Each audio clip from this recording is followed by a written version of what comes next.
আসসালামু আলাইকুম ও রাহমাতুল্লাহ। জানিয়ে দিব এই মাত্র পাওয়া বাংলা সংবাদ। শুরুতেই সংবাদ শিরোনাম, এরপর বিস্তারিত। বাংলাদেশে বিশ্বাসযোগ্য নির্বাচন দেখতে চায়, সতর্ক করলেন ইউরোপীয় ইউনিয়ন পর্যবেক্ষক মিশন প্রধান। আদি হত্যার বিচার দাবিতে আন্দোলনকারীদের সঙ্গে পুলিশের সংঘর্ষ সম্পূর্ণ অগ্রহণযোগ্য, বললেন জামাত ইসলামী। এ দেশে শাসক পরিবর্তন হয়েছে, কিন্তু শোষণের ধরন পরিবর্তন হয়নি, বললেন আল্লামা মামুনুল হক। নতুন বাংলাদেশের নতুন জালিমদের আবির্ভাব দেখতে চায় না মানুষ, বললেন নাহিদ ইসলাম।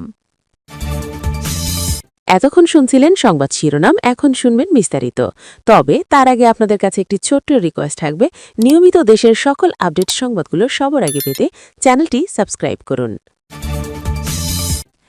বিশ্বাসযোগ্য নির্বাচন দেখতে চায় ইউরোপীয় ইউনিয়ন পর্যবেক্ষক মিশন প্রধান। ইউরোপীয় ইউনিয়নের ইইউ নির্বাচন পর্যবেক্ষণ মিশনের ইওএম-এর প্রধান পর্যবেক্ষক ইভার্স আইজ্যাপস বলেছেন, বাংলাদেশে একটি সুষ্ঠু, অবাধ ও শান্তিপূর্ণ নির্বাচন দেখতে চায় ইউরোপীয় ইউনিয়ন। শুক্রবার বিকেলে সিলেট প্রেস ক্লাবের সাংবাদিকদের সঙ্গে মতবিনিময়কালে তিনি এই মন্তব্য করেন। প্রেসক্লাবের আমিনুর রশিদ চৌধুরী মিলনায়তনে এই সভায় উপস্থিত ছিলেন সিলেট প্রেসক্লাব সভাপতি মুক্তাবিস উন-নূর ও ইইউ নির্বাচন পর্যবেক্ষণ দলের প্রেস অফিসার এভারহার্ড লিউই। সভা সঞ্চালনা করেন সিলেট প্রেসক্লাবের সাধারণ সম্পাদক মোহাম্মদ সিরাজুল ইসলাম। মিশন প্রধান আরও বলেন, বাংলাদেশের সঙ্গে ইইউ-এর সম্পর্ক পুরনো ও দীর্ঘদিনের। আমরা সব সময় বাংলাদেশকে একটি গতিশীল রাষ্ট্র হিসেবে দেখতে চাই। আমরা আশা করি অবাধ, বিশ্বাসযোগ্য ও শান্তিপূর্ণ নির্বাচন আয়োজনের মাধ্যমে বাংলাদেশে একটি নতুন পার্লামেন্ট গঠিত হবে এবং একটি গতিশীল রাষ্ট্র হিসেবে দেশটি আবির্ভূত হবে। সাংবাদিকদের প্রশ্নের জবাবে ইভার্স আইজ্যাপস বলেছেন, ঐতিহাসিক এই নির্বাচন ব্যালট বাক্সের মাধ্যমে গণতান্ত্রিক প্রতিষ্ঠানগুলোকে শক্তিশালী করতে অত্যন্ত গুরুত্বপূর্ণ। তাই নির্বাচন শান্তিপূর্ণ, বিশ্বাসযোগ্য ও স্বচ্ছভাবে আয়োজন করা জরুরি।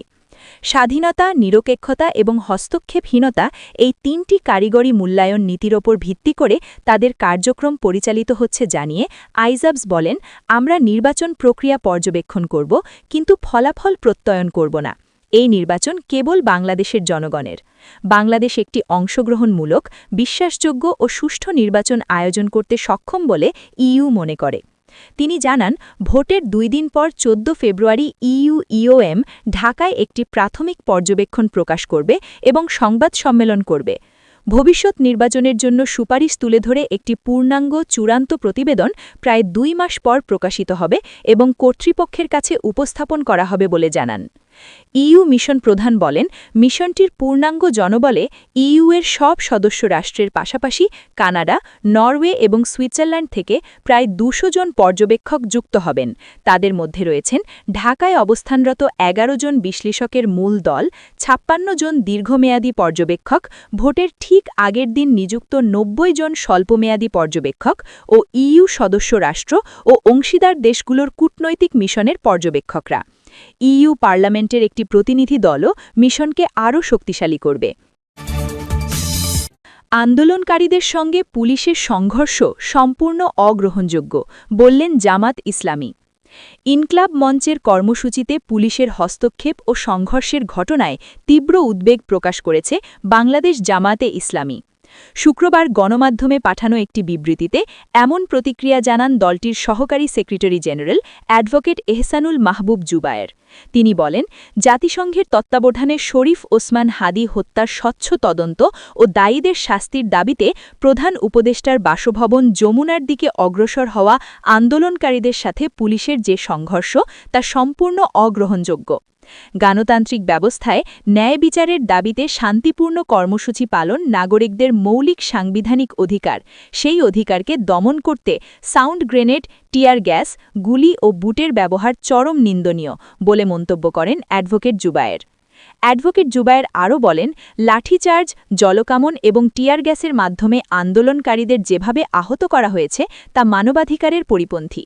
বিশেষ করে ইনকলাব মঞ্চের সদস্য সচিব আবদুল্লাহ আল জাবের গুলিবিদ্ধ হওয়া এবং একাধিক নেতাকর্মীর গুরুতর আহত হওয়ার ঘটনা গভীর উৎকণ্ঠার জন্ম দিয়েছে। তিনি জোর দিয়ে বলেন, এই ঘটনার অবিলম্বে নিরপেক্ষ তদন্ত হওয়া প্রয়োজন। একই সঙ্গে যারা দায়িত্বের অপব্যবহার করেছে তাদের চিহ্নিত করে দৃষ্টান্তমূলক শাস্তি দিতে হবে। আহতদের দ্রুত ও যথাযথ চিকিৎসা নিশ্চিত করাও সরকারের দায়িত্ব বলে উল্লেখ করেন তিনি। জামায়াতের এই নেতা বলেন, দলটি সবসময় জুলুম, অবিচার ও দমন নীতির বিরুদ্ধে অবস্থান নিয়েছে এবং ভবিষ্যতেও ন্যায়ভিত্তিক আন্দোলনের পাশে থাকবে।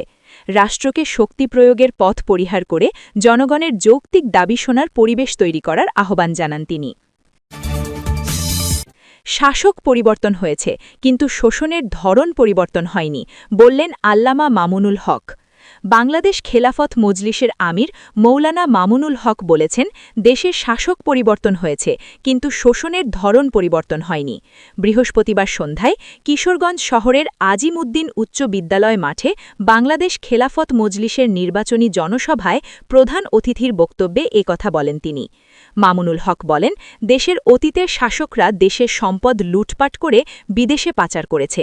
আমরা এই লুটপাট ও শোষণের বিরুদ্ধে লড়াই করছি, তাই আগামী নির্বাচনে ১১ দলের প্রতীকে ভোট চাই। তিনি বলেন, ২৪-এর বিপ্লবের মাধ্যমে পুনর্বাসিত কিছু মানুষ নতুন করে ফ্যাসিবাদ ও স্বৈরতন্ত্র ফিরিয়ে আনতে পাগল হয়ে উঠেছে।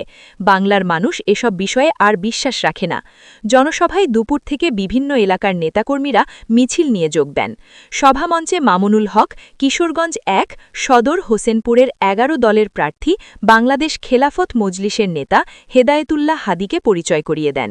এ সময় তিনি উপস্থিত লোকজনের কাছে সদর ও হোসেনপুরের ব্যাপক উন্নয়নের প্রতিশ্রুতি দেন। নতুন বাংলাদেশের নতুন জালিমদের আবির্ভাব দেখতে চায় না মানুষ, বললেন নাহিদ ইসলাম। জাতীয় নাগরিক পার্টির আহ্বায়ক নাহিদ ইসলাম বলেছেন, বাংলাদেশের মানুষ পরিবর্তন চায় সংস্কার ও ইনসাফ ভিত্তিক বাংলাদেশ। ৫ আগস্টের পর তারা নতুন কোনো জালিমের আবির্ভাব দেখতে চায় না। শুক্রবার সকালে সাভার পৌর এলাকার মাতৃবাগান মসজিদ সংলগ্ন মাঠে ঢাকা ১৯ আসনে ১১ দলীয় জোট সমর্থিত প্রার্থীর নির্বাচনী সমাবেশে তিনি এসব বলেন। এনসিপির সাভার উপজেলা আহ্বায়ক জুলকার নাইনের অধ্যক্ষতায় অনুষ্ঠিত সমাবেশে বক্তব্য দেন ঢাকা ১৯ আসনের ১১ দলীয় জোট সমর্থিত প্রার্থী দিলশানা পারুল, জামায়াতে ইসলামীর ঢাকা জেলার আমির দেলোয়ার হোসাইন, সাধারণ সম্পাদক আফজাল হোসাইন, রাজনৈতিক সেক্রেটারি হাসান মাহবুব মাস্টার, সাংস্কৃতিক বিষয়ক সম্পাদক লুৎফর রহমান মোল্লা, সাভার পৌর আমির আজিজুর রহমান, সাভার থানার আমির আব্দুল কাদের এবং আশুলিয়া থানার আমির বাশির উদ্দিন সহ দলটির স্থানীয় নেতারা। নাহিদ ইসলাম বলেন, ৫ আগস্টের পর যারা নতুন করে চাঁদাবাজি, জমি দখল ও নির্যাতনের সঙ্গে জড়িত তারা আইনত জালিম। আগামী ১২ ফেব্রুয়ারি সেই জালিমদের প্রতিহত করার দিন।